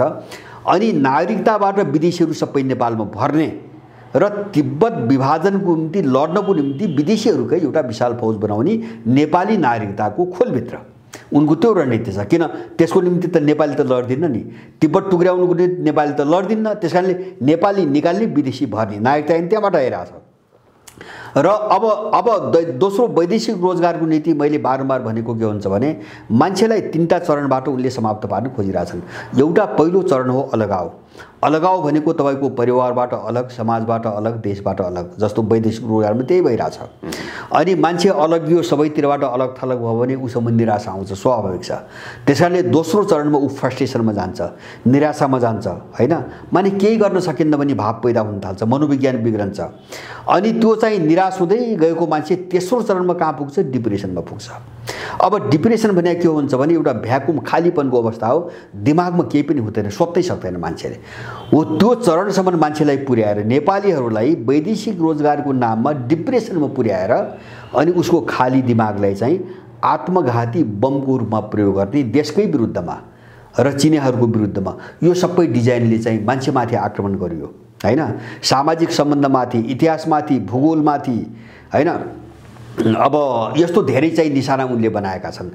हो त्यो सबै गर्नको निम्ति उनले अब के अपनाए भन्छ भने मैले भने त्यो निशानाको एउटा मेजर पार्ट हामीले नबुझ्ने उनले सिस्टमलाई विघटन गर्ने एउटा हतियार बोके। सिस्टमलाई विघटन नगरिकन यो सबै काम हुँदैन। किन सिस्टम कोल्याप्स भएपछि त सबै कोल्याप्स भयो हैन। जस्तो सिस्टम चाहिँ भङ्ग गरिदिने भने के भन्छ भने सबै क्षेत्रमा उनले गिरोह प्रणाली अगाडि बढाए, ग्याङ प्रणाली हैन। जस्तो दलहरूमा गिरोह तपाईँ देखिराख्नु भएको छ नि, काङ्ग्रेसभित्र गिरोह मात्रै छन् 7वटा, तिनको पार्टीको बैठकै नबस्ने भयो। एमाले माओवादीभित्रको गिरोहको हालत देख्नुभयो हैन। मधेसवादीभित्र गिरोह छन् अलग अलग चलाका, अनि काङ्ग्रेसभित्र गिरोह छन्। गिरोह प्रणालीले के, अनि राज्य प्रणालीभित्र जस्तो कर्मचारी तन्त्रमा गिरोह, न्यायालयभित्र गिरोह, पुलिसभित्र गिरोह, सबै गिरोह समानान्तर गिरोहको विकास उनले जो गराइदिए नि, यसले के गर्यो भन्छ भने सिस्टमले काम गरेन। जस्तो सिस्टमले काम नगरे अरू शासन हुन्न र त्यो संरचना त्यो निकाय चाहिँ एक ढिक्का हुँदैन, कुनै विधिमध्यले काम गर्दैन। जस्तो भन्नुहोस् न, जस्तो कर्मचारी तन्त्रमा एउटाले गरे निर्णय अर्काले मान्दैन, न्यायालयभित्र एउटा न्यायाधीशले एउटा गर्छ, भोलिपल्ट अर्कोले उल्टो गरिदिन्छ हैन। जस्तो दलभित्र एउटा ग्याङ बैठक बस्छ, निर्णय गर्छ, अर्काले मान्दैन, अर्को गर्छ। एमाले माधव नेपाल र केपी ओलीको तमासा देखेर आएको भएको छैन हैन। एउटाले आफ्ना निर्णय गरिरहेछन्, अनि कसको कसो मान्ने। काङ्ग्रेसभित्र देउबाले गरे आफ्नै निर्णय गरिरहेछ, रामचन्द्रले मान्दैन भन्छ, चले हो। यो सिस्टम भङ्ग गरे उनले। सिस्टम भङ्ग गरे के हुन्छ भने अब राज्य ढल्छ, राज्य कोल्याप्स। उनको रणनीति त्यहाँ लाग्ने, विभाजन गर्ने, पहिले चाहिँ ग्याङ बनाउने, गिरोहहरूको चाहिँ निर्माण गर्ने, अनि त्यसबाट सिस्टम तोड्ने, छिन्नभिन्न पार्दैन, सिस्टम तोड्ने। त्यसकारणले तपाईँले अघि नै भनेको एक्ज्याक्टली के हो भन्छ भने दल राज्य प्रणालीका सबै अङ्गरी निकायहरू सबैलाई टुक्रा टुक्रा बनाएर कोल्याप्स गर्ने र सबैको अन्त्य गरिदिने हो। यो यति काम नगरिकन उनीहरू आउने कसरी, मैले त सुरुमै भने नि हैन। जस्तो असफल राज्यको घोषणा गर्ने कसरी यति नगरिकन हैन। जस्तो अनि चाहिँ तपाईँको के अरे चाहिँ तपाईँको नेपाललाई विखण्डन गर्ने कसरी यति नगरिकन, त्यसको निम्ति त सबैलाई सिद्ध्याउनु पर्यो। सबैलाई सिद्ध्याउनुको निम्ति पहिले यिनीहरूभित्र काम गर्ने सिस्टम सिद्ध्याउनु पर्यो। यो धेरै पहिलेदेखि हुँदै आएको छ र यो तीव्र रूपमा अगाडि बढेको छ, तीव्र रूपमा हो। मैले त्यही भएर भने नि, मैले अघि नै सुरु भने उनीहरूले आफ्नो समीकरण खोजिरहेछन् नयाँ भने, मैले त्यो भनेको यिनी सबैलाई टुक्राउने कुरा हो, छिन्नभिन्न पार्टी कुरा हो। यिनी छिन्नभिन्न भएपछि देश छिन्नभिन्न हुन्छ, नेपाल छिन्नभिन्न हुन्छ, सिस्टम राज्य प्रणाली छिन्नभिन्न हुन्छ। त्यसपछि अब यहाँ प्रतिरोध गर्ने अथवा नियम कानुन विधि विधान कुनै पनि चिजले काम नगर्ने भएपछि अब उनीहरू आउने बाटो खुल्यो। किन प्रतिरोध हुँदैन, प्रतिरोध गर्ने चिज त केही पनि बाँकी रहेन। अब उनी आउने बाटो खोल्यो। त्यो मिसनमा विदेशीहरू छन् र त्यो उनको सोच त्यही नै हो। त्यस कारणले अब यिनी यहाँ जो छन् नि दलाल हैन, यिनता 4वटा कनिका दिएर चाहिँ काम गराएका दलाल मात्रै हुन्, उनका छोराछोरी होइनन् हैन। यिनले पनि बुझ्नुपर्ने कुरा उनका छोराछोरी पनि होइनन् हैन। यिनीप्रति उनको माया पनि छैन, प्रयोग गरे हो। यिनका एजेन्डा पनि प्रयोगै हुन् हैन। जस्तो हामीले देख्छौँ नि त, अब यिनको संविधान पनि प्रयोग हो, त्यसबाट काम हुन सकेन भने यसलाई पनि उल्टाइदिन्छन्। यिनले गराउने एकता पनि प्रयोग हो, त्यसबाट भएन भने टुक्राइदिन्छन्। अब यिनका एजेन्डा पनि चाहिँ प्रयोगै हुन्, यिनी एजेन्डाबाट काम भएन भने एजेन्डा उल्टाइन्छन्।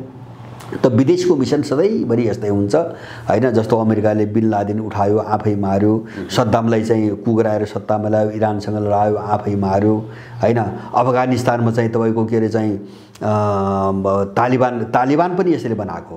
के अरे चाहिँ बाबरा करमाल, पछि चाहिँ नजिबुल्लाह थिए पछिल्लो कालमा सोभियत समर्थक, उसको विरुद्धमा चाहिँ तपाईँको मुजाहिदिनहरू उठायो, तालिबान जन्मायो। तालिबान त भर्खरै त्यस धेरै पछि जन्मेको हो। अनि चाहिँ तपाईँको उनीहरू सत्तामा आए, अनि चाहिँ मुजाहिद्दिन सत्तामा आए सोभियत सङ्घको सत्ताको विरुद्धमा। अनि मुजाहिद्दिनका विरुद्धमा चाहिँ तिनलाई चाहिँ फेरि स्थिर हुन नदिन तालिबान जन्मायो। तालिबानले 4 वर्षमा कब्जा गर्यो, जन्मेको 4 वर्षमा कब्जा गर्यो अमेरिकन सहयोगमा। अनि तालिबान आइसकेपछि फेरि त्यसका विरुद्धमा चाहिँ आफै लाग्यो भने स्थिरता यिनले कहीँबाट पनि हुन दिन्नन्। किन यिनको आफ्नो हुँदैनन्, सबै प्रयोग गरेका दलाल हुन्छन्, आफ्नो हुँदैनन्। नेपालमा पनि अब यथार्थ त्यही हो। त्यसकारणले मैले देखेको अब यो नीतिलाई रोक्ने, इन्कार गर्न सक्ने हैसियत औकात र अब त्यो चाहिँ स्थिति यिनको होइन। किन यिनी सबै बिकेका, खाएका र उनबाट पालेका अपराधी भएको हुनाले अब यिनीहरूले नाइनास्ती गर्न सक्ने सम्भावना छैन हैन। जस्तो केपीले जति कुरा गरे पनि लिम्बियाथोरा नक्सा त फाल्नु पर्यो नि त, तख्ता बाँड्दाखेरि हैन। पुस्तकमा छापिनलाई चाहिँ नक्सा त रोक्नै पर्यो नि त हैन। दलालको नीति त त्यो हो, किन यहाँसम्म ल्याइदिएको त उनले हो। हो यो कुरा बुझिकन हामी यो जो वैश्विक चाहिँ ध्रुवीकरण छ नि एउटा मल्टिपोलराइजेसन बहुध्रुवीकरण जो देखेर अब यसको लयसँग तपाईको जोडिएर अब हामी तीव्र रूपमा अगाडि बढ्न सक्यौं भने यिनीहरू सम्हालिन गाह्रो छ किनभने लामो समयको अन्तर्राष्ट्रिय खेलको एउटा निर्णायक मोडमा आयो निर्णायक उत्कर्ष हो एक्ज्याक्टली हैन उत्कर्ष हो भने हामीले एउटा कुराबाट बुझ्नुपर्छ जसै मैले भने नि ग्लोबल परिस्थितिको कुरा गर्दाखेरि अमेरिकनहरूको जो स्खलन हामी देखिरहेछौं नि हैन जस्तो उत्तर कोरिया दुई पटक ट्रम्प आए हैन टेरेनन हैन साउथ चाइना सी ताइवानलाई उचाल्छन् जापानलाई उचाल्छन् केही लाग्दैन अहिले युक्रेनलाई चाहिँ प्रयोग गर्न खोजे केही पनि लाग्दैन अनि त्यहाँ पनि उनी कति कमजोर भइसकेका छन् अमेरिकनहरू भन्ने कुरो त हामी एउटै कुरा मैले बारम्बार भनेको एमसीसी जब यिनको संसदबाट पारित हुन नसक्ने अवस्था सिर्जना भयो भने ग्लोबल राजनीतिमा अमेरिका एउटा कागजी बाघको रूपमा परिणत भइसकेको छ हैन बाहिरको भारी भरकम संरचना छ हिजोको तर भित्र त्यो कागजी बाघमा परिणत भइसकेको छ त्यो खोक्रो भइसकेको छ त्यसकारणले गर्दाखेरि हो मैले यो समग्र परिस्थितिलाई हेरिकन मैले भनेको अब त्यसले पालेका चाहिँ यिनी अपराधीहरूको केही पनि लाग्दैन खाली यो चाहिँ तपाईको छिन्न भिन्न भएर विसर्जन हुन्छ नि अवशेषहरू सबै मेटिने र एउटा नयाँको निर्माणको एउटा प्रक्रियाको निम्ति टाइम लाग्ने हो मैले त्यसैलाई संक्रमण काल भनेको त्यो बढी अलिकति झन् अन्यलग्रस्त देखिन्छ बढी धमिलो हुन्छ तर त्यो धमिलो सँगसँगै एउटा उज्यालो पाटो पनि आउँछ अब नेपाल त्यो कोर्समा त्यो प्रक्रियामा अगाडि बढिसक्यो यो इन्डियाको विषयमा अलिकति कुराकानी गरौँ इन्डिया जसरी बाहिर देखाइएको जस्तो बलियो छ भनेर भनिन्छ इन्डिया वास्तवमा आफैमा बलियो छैन कमजोर अवस्थामा पुगिसकेको छ धेरैले अनुमान गरेका भविष्यवाणी गरेको हेर्दाखेरि इन्डिया टुक्रा टुक्रा हुने सम्भावना छ भनेर भनिन्छ यस्तो परिप्रेक्ष्यमा पनि अब अहिले हेर्ने भने नेपालको राजनीतिमा उनको महत्त्वपूर्ण निर्णायक भूमिका नै देखिन्छ वास्तवमा इन्डिया अहिलेको परिस्थिति के हो र पछिल्लो समय चाहिँ नेपालमा विशाल नेपालका कुराहरू पनि उठिरहेका छन् यो गन्तव्य बाटो के हो यो इन्डियाको अहिलेको अब सुन्नुस् है अब बलियो केलाई भन्ने अब यसका विभिन्न मापदण्ड हुन्छन् मलाई लाग्छ एउटै चिजलाई हेरिकन बलियो भन्न मिल्दैन हैन जस्तो कसैसँग सैन्य शक्ति बढी होला अथवा त्यो नभासँग कोही इकोनोमी ठुलो होला अथवा बलियो होला इकोनोमी भन्नाले जीडीपी हैन राजस्व भनौं न अब त्यसरी नै बलियो अर्थतन्त्र भन्ने गरिया छ अहिलेको चाहिँ समाजमा अहिलेको मान्यतामा जुन देशसँग जीडीपी सबभन्दा जीडीपी भन्नाले टोटल उसले उत्पादन गर्ने सामानको चाहिँ नगदमा चाहिँ तपाईको मूल्य हो त्यो त्यसलाई चाहिँ तपाईको विकास भनेको छ ठुलो भनेको छ तर बलियो हुनुको निम्ति के हुन्छ भन्छ भने सबभन्दा मूलभूत चीज मैले देखेको त्यो देशको मान्छेमा एउटा एकीकृत मनोविज्ञान एकताको भावना को साथसाथै उनीहरुभित्र शान्ति र समृद्धि सुखीपन हैन अब यो नै टिकाउने सबभन्दा बलियो आधार हो त्यसपछि इकोनोमी पैसा र चाहिँ हतियारको कुरा आउँछ अब इन्डिया कस्तो देश हो भन्छ भने इन्डिया वास्तवमा यो अंग्रेजहरूले बनाइदिएको इन्डिया हो इन्डियाको यो भूगोल होइन इन्डियनहरूको एउटा अत्यन्तै क्षुद्र मानसिकता के छ भन्छ भने कुण्ठा हिजो सभ्यता र संस्कृतिको कोणबाट एउटा प्राचीन सभ्यता यो भूगोलको जुन एरियासम्म फैलिएको थियो त्यो सबैलाई यिनीहरू इन्डोको अखण्ड भारत भनिराछन् र तपाई युट्युब हेर्नुस् इन्डिया कसरी 15 वटा चाहिँ राज्यमा टुक्रियो राष्ट्रमा टुक्रियो विभाजित भयो भनेर चाहिँ उनी बोलिराछन् अब उनले के भन्छ भने इन्डोनेसिया पनि इन्डिया थियो भनिराछन् हैन किन त्यहाँ अहिले पनि चाहिँ जस्तो वैदिक सभ्यतासँग सम्बन्धित धेरै मठ मन्दिर चाहिँ संस्कृतिहरू छन् जस्तो बालीकै कुरा आउँछ हैन जस्तो अफगानिस्तान पनि इन्डिया थियो भनिराछन् त्यो मात्र हैन तपाईको मध्य एसियाका कतिपय देशहरू पनि इन्डिया थियो भनिराछन् तर इन्डियाको भूगोल जस्तो अहिलेको आधुनिक भाषामा अहिलेको वर्तमान भाषामा राष्ट्र भन्छौं नि हामी त्यो कोणबाट भन्ने हो भने इन्डिया अहिलेको जो इन्डिया छ नि त्यसको आधा पनि थिएन कहिले पनि थिएन र इन्डियाको इतिहासमा सबैभन्दा ठूलो साम्राज्य विस्तार गरेको चन्द्रगुप्त मौर्यले हो हैन चाणक्यले जो राजा बनाए चन्द्रगुप्त मौर्यले हो अब त्यसपछि अलिकति राज्य विस्तार चाहिँ सुङ वंशले गर्यो पुष्यमित्र सुङहरूले गरे हैन मौर्य शासनपछि अब उनको भूगोल कहाँ छ त भन्छ भने बिहार उत्तर प्रदेश मध्य प्रदेश गुजरातको चाहिँ तपाईको पूर्वी छेउ हरियाणा र दिल्लीको सेरोफेर हो। बस मगध साम्राज्य योभन्दा बाहिर जान सकेन। सबभन्दा ठुलो इन्डियन साम्राज्य भने त्यही हो। माने दक्षिण भारत र बाँकी यो पूर्वोत्तर भारत र काश्मीर जस्तो छ नि, यो कहिल्यै पनि इन्डिया होइन, कहिल्यै पनि इन्डिया होइन। मान्छेलाई यही भ्रम छ। यो त अङ्ग्रेजहरूले आफ्नो चाहिँ आर्थिक स्वार्थले, जस्तो 500 550 अलग अलग राज्यहरू थिए इन्डियामा। अब सबैसँग चाहिँ व्यापारी हिसाबले इस्ट इन्डिया कम्पनी त लुट्न आएको होइन, कतिसँग चाहिँ फरक फरक डिल गरेर त सम्भव भएन नि। अनि सबैलाई एउटै भूगोलभित्र गाभेर, जबरजस्ती गाभेर उसले आफ्नो प्रशासनिक संरचनालाई एकीकृत गरेको हो र एकीकृत एउटा इकोनोमीको चाहिँ तपाईँको आधार बनाउनु खोजेको हो। एकीकृत इकोनोमीको आधार बनाउनु खोजेको, व्यापारको आधार बनाउनु खोजेको हो। त इन्डिया अब यो 1900 के अरे इस्ट इन्डिया भन्दा कम्पनी आउनुभन्दा अगाडि इन्डियाको स्वरूप यो इन्डिया होइन, एउटा कुरा। त्यो कारणले पनि इन्डियन मनोविज्ञान कहिले पनि जुटेन, जुट्न सकेको छैन, आजका दिनसम्म पनि जुट्न सकेको छैन, नम्बर 1। अब दोस्रो चाहिँ बलियो भने के भन्छ भने इन्डिया नै यस्तो देश हो, मलाई लाग्छ संसार का इने गिने देशभित्र यस्तो देश हो जहाँ सबैभन्दा ठुलो दरिद्रता, सबैभन्दा ठुलो गरिबी, सबैभन्दा ठुलो अकाल र भोकमरी छ। मगधेहरू सबभन्दा बढी भएको देश इन्डिया नै हो। अब त्यस्तोलाई बलियो भनिँदैन। मैले भने जिटिपी भने त के हुन्छ भने इन्डियन पुँजीपतिहरूले अथवा राज्यले लगानी गरेर जुन वस्तु एक वर्षभित्र जुन वस्तुहरू उत्पादन गर्छ त्यसलाई पैसामा कन्भर्ट गर्दाखेरि त्यसको मूल्य कति हुन्छ, जिडिपी भने त त्यो हो। जिडिपी भने चाहिँ मान्छेको स्तर उठ्ने भने त होइन नि। मान्छेको रोजगारी बढ्यो, उत्पादन बढ्यो, अथवा चाहिँ मान्छेले खान पायो, सुखी भयो, सन्तुष्ट भयो भने त जिडिपी होइन। त्यसलाई त यो पुँजीवादीहरूले त मापदण्ड नै बनाउँदैन। मान्छेले खान लाउनु पाउने, सुख सुविधा र समृद्धि रहे त विकासको मापदण्ड नै मान्दैन अहिले त।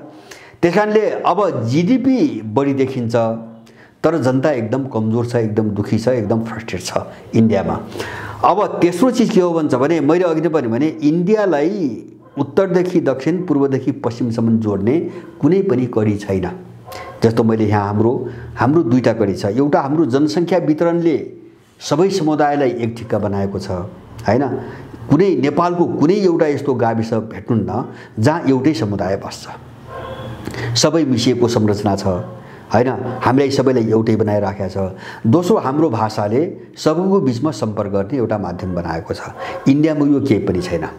इन्डियालाई न संस्कृतिले जोड्छ न भाषाले जोड्छ। जस्तो हिन्दी भने त यो जो मैले भने नि मगध साम्राज्यको पालामा जो इन्डिया भने नि मैले हो त्यही वरिपरि बोलिने भाषा हो। त्योभन्दा इन्डियामा कहीँ पनि बोलिँदैन हिन्दी भाषा।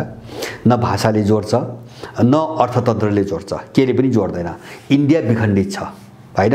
एउटा उसको सैन्य शक्तिले गर्दाखेरि अब टेकेको मात्र इन्डिया विखण्डित छ। र चौथो कुरो तपाईँको के हो भन्छ भने इन्डिया अहिले पनि नेपालभन्दा साह्रै चर्को गुलाम हो, पश्चिमाहरूको गुलाम हो हैन। त्यसकारणले इन्डियाको एउटा सबलता, बलियोपनको कुनै जग निर्माण हुन सकेको छैन। जस्तो इन्डिया कस्तो देश हुन्छ भने त्यहाँको राष्ट्रगान अहिले पनि बेलायतको सम्राट जर्ज प्रथमको स्वागतको निम्ति रवीन्द्रनाथ टैगोरले 1911 मा लेखिदिएर ऊ इन्डिया आउँदाखेरि गाइएको स्वागत गानलाई अहिले पनि राष्ट्रिय गान भनेर बजाइरहेछ। उनी राष्ट्रिय गान फेर्न सकिरहेका छैनन् हैन। अङ्ग्रेजहरूले बनाएको तिरङ्गा झन्डा नै राष्ट्रिय झन्डा बनिरहेछ, उनले झन्डा बनाउन सकेका छैनन् हैन।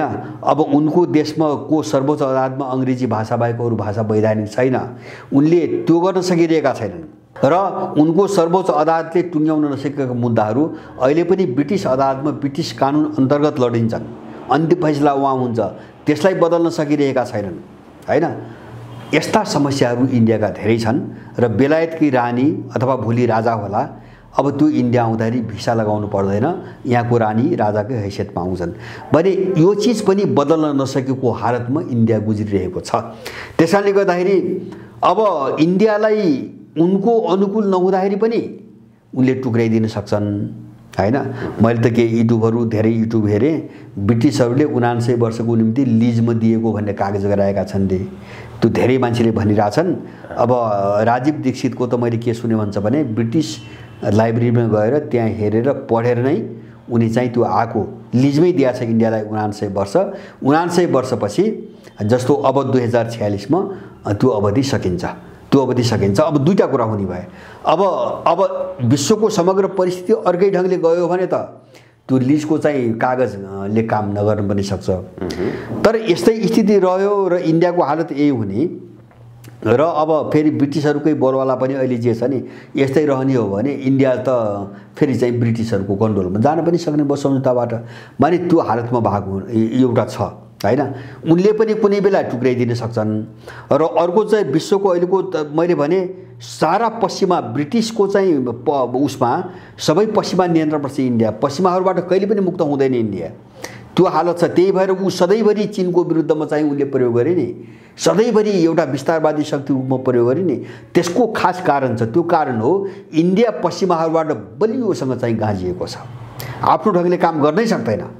अब एउटा त्यो कारण, अब त्यो कारणले जो चीनका विरुद्धमा चाहिँ पटक पटक प्रयोग गर्न खोज्छन् नि, जस्तो 1962 को जस्तो युद्ध त हुँदैन। अब अहिलेको चीन त विश्वको महाशक्ति हो, त्यससँग पनि अहिले त रसियनहरु पनि जोडिए, एउटा गठबन्धन जस्तो बन्यो।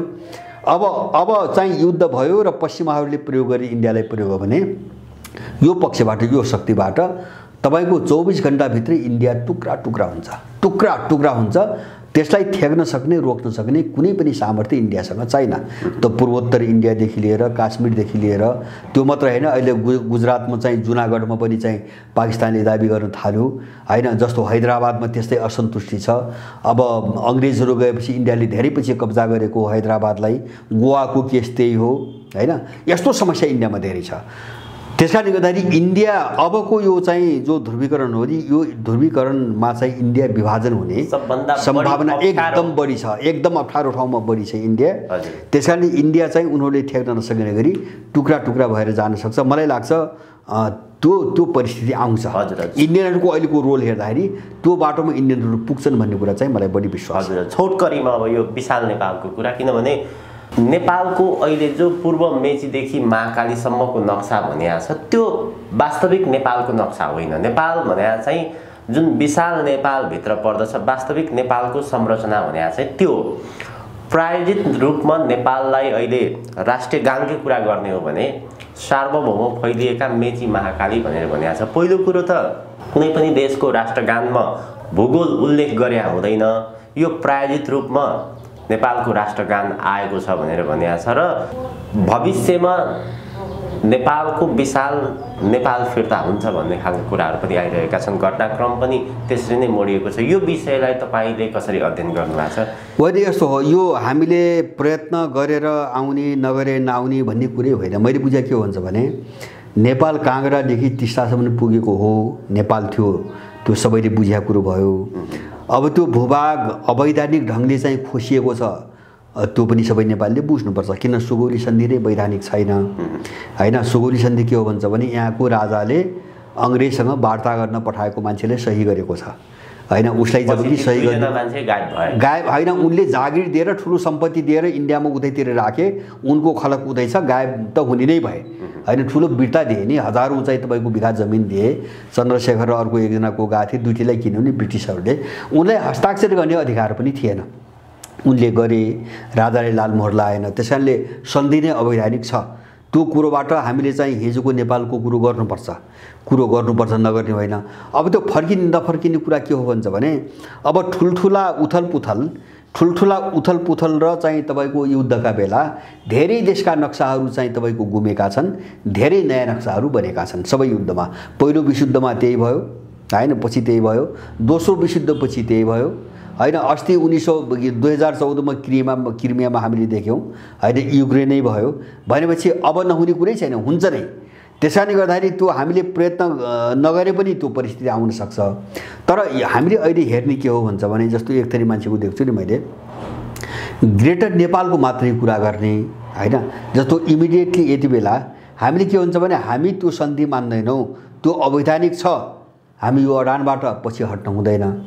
तर ग्रेटर नेपाल भनेर चाहिँ मुद्दा निरन्तर दिनदिनै गरिराख्ने हैन, ग्रेटर नेपालकै मात्रै कुरा गर्ने, जो चीज तत्काल सम्भव छैन।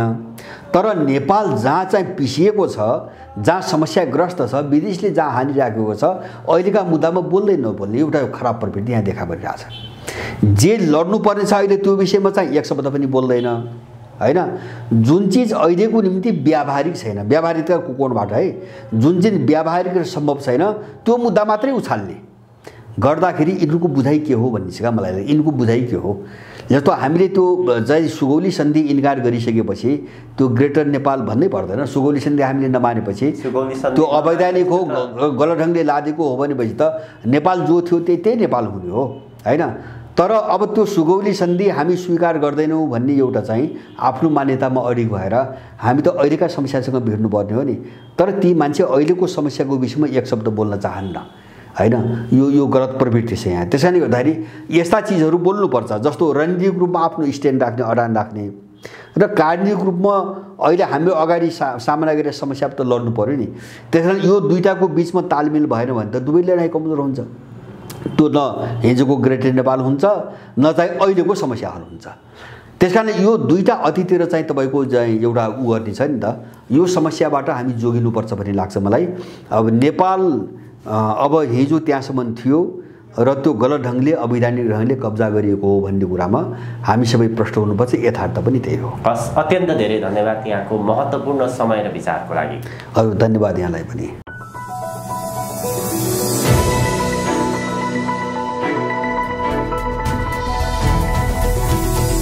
हिमाल अनलाइन टिभी।